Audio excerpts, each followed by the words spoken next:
بسم اللہ الرحمن الرحیم الحمد للہ رب العالمین والصلاة والسلام علی رسولہ الکریم اما بعد قال اللہ تعالی فی القرآن المجید اعوذ باللہ من الشیطان الرجیم بسم اللہ الرحمن الرحیم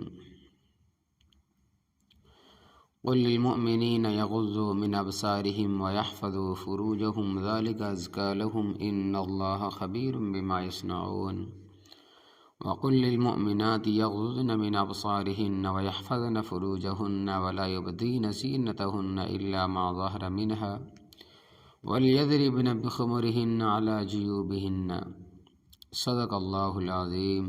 سورۃ النور آیت نمبر 31 اور 33۔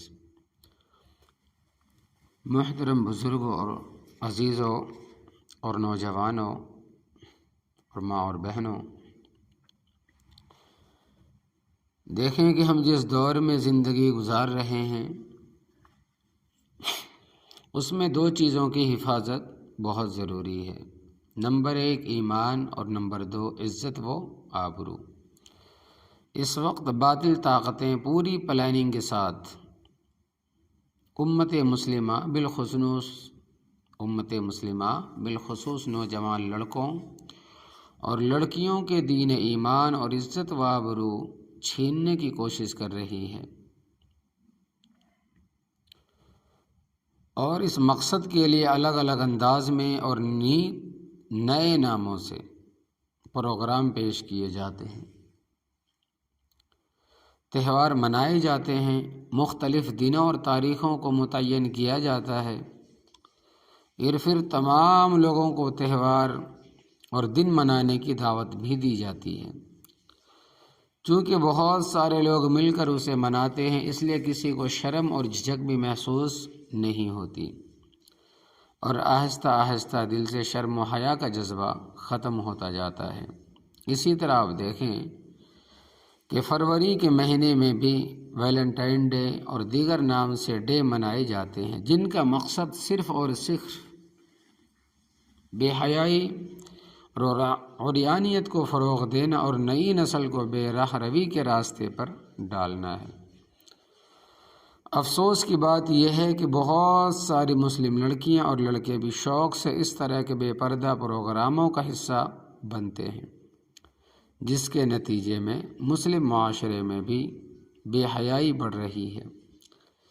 یاد رکھنا چاہیے کہ حیا ایمان کا لازمی جز ہے، لازمی حصہ ہے، اور جس کے دل میں حیا نہیں ہوتی، جس کے دل میں شرم نہیں ہوتی، وہ آہستہ آہستہ ایمان کی دولت بھی کھو بیٹھتا ہے۔ آج کل مسلم لڑکیوں کے ارتداد کے جو واقعات پیش آ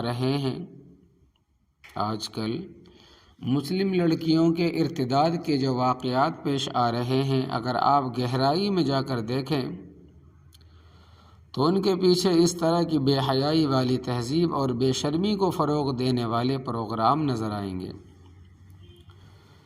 جس کا مقصد ہی مسلمانوں کو حیا اور ایمان کے جوہر سے محروم کرنا ہے۔ اسلام دراصل حیا اور پاکیزگی والا دین ہے، جو اپنے ماننے والوں کو حیا کی تعظیم دیتا ہے، اور تعلیم کی وجہ سے جو عزت ملتی ہے، جو تعظیم ہے، اور پاکیزہ زندگی گزارنے کا حکم دیتا ہے۔ قرآن کریم میں اللہ تبارک و تعالیٰ کا ارشاد ہے کہ اے نبی، مومن مردوں سے کہو کہ اپنی نظریں بچا کر رکھیں اور اپنی شرمگاہوں کی حفاظت کریں، یہ ان کے لیے زیادہ پاکیزہ طریقہ ہے جو کچھ وہ کرتے ہیں۔ اللہ تبارک و تعالیٰ اس سے باخبر رہتا ہے، اور اے نبی کریم صلی اللہ علیہ وسلم، مومن عورتوں سے کہہ دو کہ اپنی نظریں بچا کر رکھیں اور اپنی شرمگاہوں کی بھی حفاظت کریں، اور اپنا بناؤ سنگھار نہ دکھائیں بجز اس کے کہ جو ظاہر ہو جائے، اور اپنے سینوں پر اپنی اوڑھنیوں کی آنچل ڈالے رہیں۔ عزیزان گرامی، اسلام نے شرم و حیا کو انسان کا زیور قرار دیا ہے۔ عفت، عصمت، پاک دامنی اور اپنی شرمگاہوں کی حفاظت کو انسانی معاشرے کا فریضہ قرار دیا ہے۔ پاک دامنی اسلامی تہذیب کی جان اور اسلامی معاشرے کی پہچان ہے۔ جس شخص اور جس سماج میں شرم و حیا نہ ہو وہ اللہ تبارک و تعالیٰ کی رحمت سے محروم ہو جاتا ہے، شیطان اس پر حاوی ہو جاتا ہے اور اللہ تبارک و تعالیٰ کے غضب کا وہ مستحق بن جاتا ہے۔ دو چیزیں انسان کو سب سے زیادہ برباد کرتی ہیں، ایک حرام خوری اور دوسری حرام کاری۔ پہلی چیز حرام خوری اور دوسری چیز حرام کاری۔ اسی لیے جناب رسالت مآب رسول اللہ صلی اللہ علیہ وسلم نے فرمایا ہے، اگر تم دو چیزوں کی حفاظت کی ضمانت دو تو میں تمہیں جنت کی ضمانت دیتا ہوں۔ ایک وہ جو تمہارے دو جبڑوں کے بیچ میں ہے یعنی زبان، اور دوسری وہ جو تمہاری دونوں رانوں کے بیچ میں ہے یعنی شرمگاہ۔ بے حیائی اور بدکاری کو اسلام نے سختی سے روکا ہے اور فرد اور معاشرے کی پاکیزگی پر سب سے زیادہ زور دیا ہے۔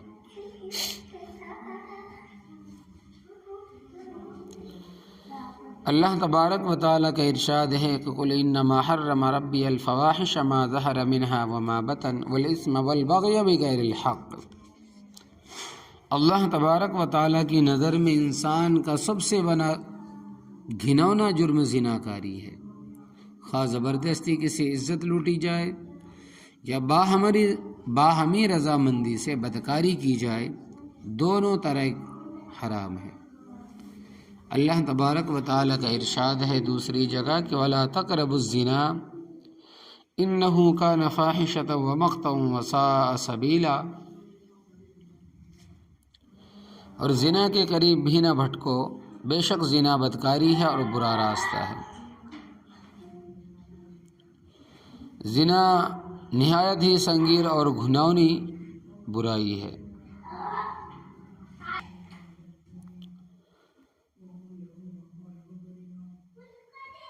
فرمائے کہ زنا نہایت ہی سنگین اور گھناؤنی برائی ہے، اسی لحاظ سے شریعت نے اس کی سزا بھی سخت اور عبرتناک مقرر کی ہے۔ یعنی اگر غیر شادی شدہ کے لیے 100 کوڑے اور شادی شدہ کے لیے رجم کی سزا رکھی ہے، یہ تو دنیا میں اس کی سزا ہے، آخرت میں اس کی سزا جہنم کا رسوا کن عذاب ہے، جیسا کہ معراج کے سفر میں رسول پاک صلی اللہ علیہ وسلم نے زنا کرنے والوں کو آگ کے کنویں میں دیکھا تھا۔ اللہ تبارک و تعالیٰ نے جہنم کی عبرتناک سزا زنا کرنے والوں کے لیے مقرر کی ہے۔ حالانکہ یہ سزا تو کافروں اور مشرکوں کی ہے، اس کی وجہ یہ ہے کہ شرک اور بدکاری دونوں میں ایک گندگی مشترک ہے۔ شرک عقیدے کی گندگی ہے اور زنا کردار کی گندگی ہے۔ شرک ایمان کا زبان و دل سے انکار ہے اور زنا کاری ایمان کی عملاً نفی ہے۔ چنانچہ رسول پاک صلی اللہ علیہ وسلم فرماتے ہیں کہ زنا کار جس وقت زنا کرتا ہے اس وقت وہ مومن نہیں رہتا۔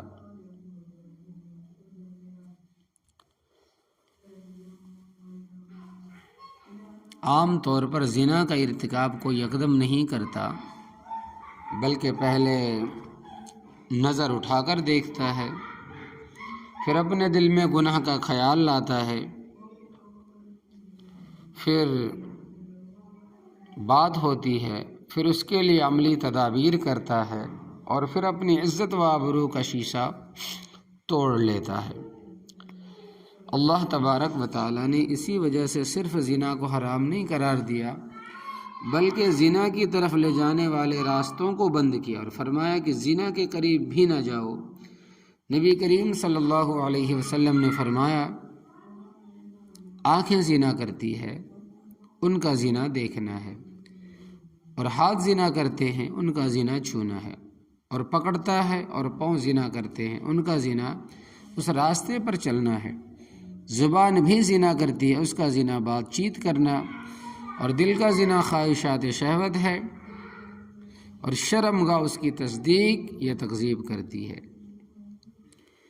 کتنی بڑی سماجی سچائی اور حکیمانہ بصیرت ہے۔ رسول پاک صلی اللہ علیہ وسلم کی اس حدیث میں بدکاری کی نفسیات اور اس کے عوامل اور مراحل کو لوگوں کے سامنے واضح کر دیا گیا ہے۔ اللہ تبارک و تعالیٰ نے زنا کے ان تمام راستوں کو بند کرنے کے لیے مومن کو شرم اور حیا اور پاک دامنی کے ایسے احکام دیے ہیں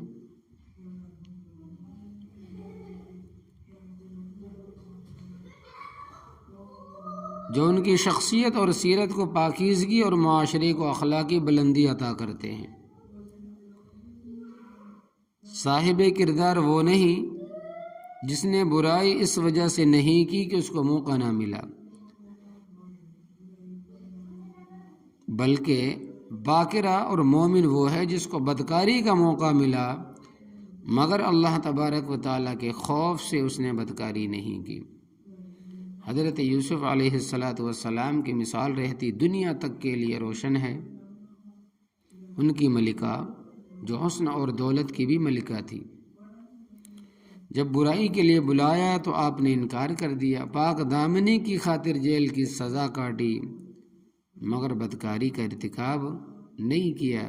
یہ سارے انسانوں کے لیے نمونہ ہے، سبق ہے، ہدایت ہے سوچنے سمجھنے کی۔ اگر صلاحیت ہے تو عمل کرنا ہمارے لیے آسان ہے۔ بدکاری اور بے حیائی سے بچنے کے لیے اسلام کا پہلا حکم شرم و حیا کا احساس اور نگاہ کو نیچے رکھنا ہے۔ یہ حکم مرد عورت، لڑکے لڑکیاں دونوں کے لیے۔ اگر نگاہ میں شرم و حیا نہیں اور مرد عورت ایک دوسرے کو دیکھ کر لذت اور سرور حاصل کرتے ہیں تو بدکاری میں مبتلا ہونے کا پورا اندیشہ ہے۔ اسی لیے رسول پاک صلی اللہ علیہ وسلم نے حکم دیا ہے کہ کسی عورت کو بار بار نہ دیکھو، پہلی نظر تیری ہے مگر دوسری نظر درست نہیں ہے۔ اس زمانے میں اخلاق و کردار کی بربادی سب سے زیادہ نظر بازی کی وجہ سے ہے۔ اسی وجہ سے جملہ بازی، چھیڑ چھاڑ، غیر اخلاقی حرکات سرزد ہوتی ہے۔ جناب ماہر القادری فرماتے ہیں کہ شرم و غیرت ہے آبروئے جمال، شرم و غیرت ہے آبروئے جمال، اے میری شاہد پری تمثال، سر سے آنچک ڈھلک گئے تو کیا تو مگر دامن نظر کو سنبھال، تو مگر دامن نظر کو سنبھال۔ بدکاری و بے حیائی سے محفوظ رہنے کے لیے دوسرا حکم اسلام نے مرد عورت دونوں کو یہ دیا ہے کہ اجنبی مرد عورت تنہائی میں نہ ملے، کیونکہ جب دو اجنبی مرد اور عورت تنہائی میں ہوتے ہیں تیسرا وہاں شیطان ہوتا ہے جو ان دونوں کے دلوں میں برائی کی چنگاری چھوڑتا ہے، اور یہی چنگاری شعلہ بن کر دونوں کی عصمت کو جلا دیتی ہے۔ رسول پاک صلی اللہ علیہ وسلم کا ارشاد ہے کہ کوئی مرد کسی عورت سے اس کے محرم کے بغیر تنہائی میں نہ ملے۔ آج کل تجربہ گاہوں میں، ریسرچ کے نام پر تعلیم گاہوں میں، دفتروں میں، کال سینٹرز پر لڑکیوں اور لڑکوں میں تنہائی ملنے کا جو ماحول پیدا ہو گیا ہے اس سے برائی اور بدکاری کی فضا پیدا کر دی ہے۔ اسلام اس کو انسانی شرافت کے منافی قرار دیتا ہے۔ تیسرا حکم اسلام نے یہ دیا ہے کہ شائستہ لباس استعمال کرے۔ لڑکیاں اور خواتین خاص طور پر ایسا لباس استعمال نہ کرے جس سے جسم کے نشیب و فرائض کی نمائش ہو، دکھاوا ہو، خوبصورتی ظاہر ہو، دوسرے لوگوں میں خواہشات نفس جاگے اور اخلاقی فتنہ و فساد رونما ہو۔ نبی کریم صلی اللہ علیہ وسلم نے فرمایا کہ بہت ساری عورتیں دنیا میں لباس میں ہیں، بہت ساری عورتیں دنیا میں لباس میں ہیں مگر آخرت میں ننگی ہوں گی۔ فرمایا کہ یہ وہ عورتیں ہیں جنہوں نے ایسا لباس استعمال کیا ہوگا جو ان کے نسوانی حسن کی نمائش کرے، جو پردہ پوشی کے لیے ناکافی ہو۔ حضرت اسماء رضی اللہ تعالیٰ عنہا سے نبی کریم صلی اللہ علیہ وسلم نے فرمایا کہ اے اسماء، جب لڑکی بالغ ہو جاتی ہے تو اس کا جسم، اس کا چہرہ اور ہتھیلی کے علاوہ ڈھکا رہنا چاہیے، چھپا رہنا چاہیے، پردے میں رہنا چاہیے۔ مغربی تہذیب نے بے پردگی اور یانیت کو اس طرح پھیلایا ہے کہ مسلمان بھی جو مغربی تہذیب میں ڈوب گئے ہیں اسے معیوب نہیں سمجھتے، اپنی لڑکیوں کو اسکرٹ، ٹی شرٹ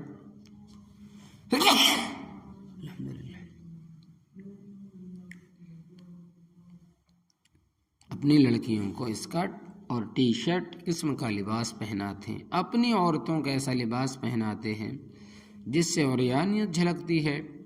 سب سے زیادہ بے حیائی ان تعلیم گاہوں میں پائی جاتی ہے جہاں لڑکے اور لڑکیاں ایک ساتھ تعلیم حاصل کرتے ہیں، جہاں بے پردگی معیوب نہیں ہے، ماحول میں آوارگی ہے، نگاہوں میں حیا نہیں، دلوں میں غیرت نہیں، بدکاری کا دروازہ چوپٹ کھلا ہے، کوئی روک نہیں، کوئی ٹوک نہیں۔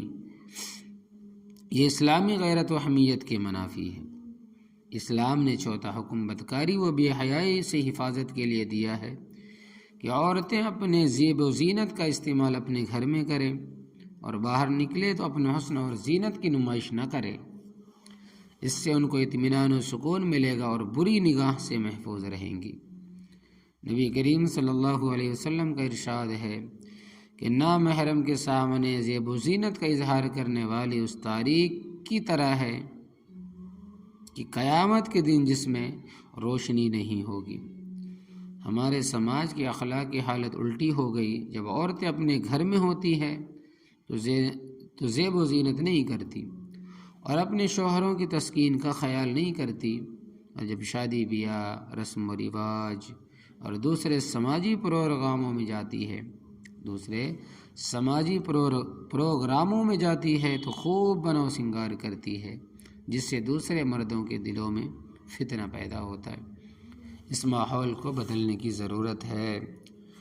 بدکاری اور بے حیائی سے محفوظ رہنے کے لیے اسلام نے 5واں حکم یہ دیا ہے کہ عورتیں اپنے سینوں پر اپنی اوڑھنی یا چادر ڈال لیا کریں۔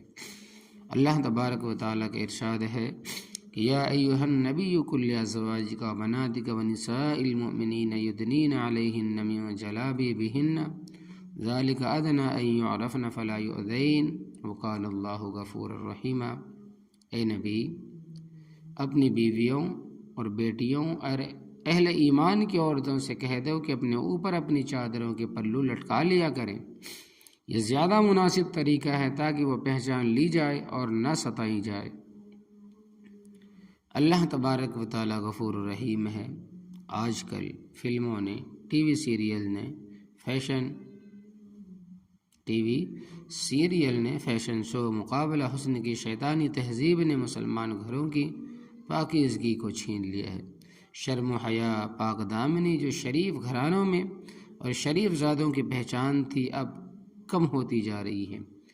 لہٰذا اگر باہر کا ماحول آپ کے قابو سے باہر ہے تو کم از کم گھر کے ماحول کی فکر کیجیے، ورنہ ایمان و عقل، عزت و آبرو سب کچھ غارت ہونے کا اندیشہ ہے۔ اللہ تبارک و تعالی ہمیں شرم و حیا اور پاک دامنی سے آراستہ کرے۔ وآخر دعوانا الحمدللہ رب العالمین، آمین یا رب العالمین۔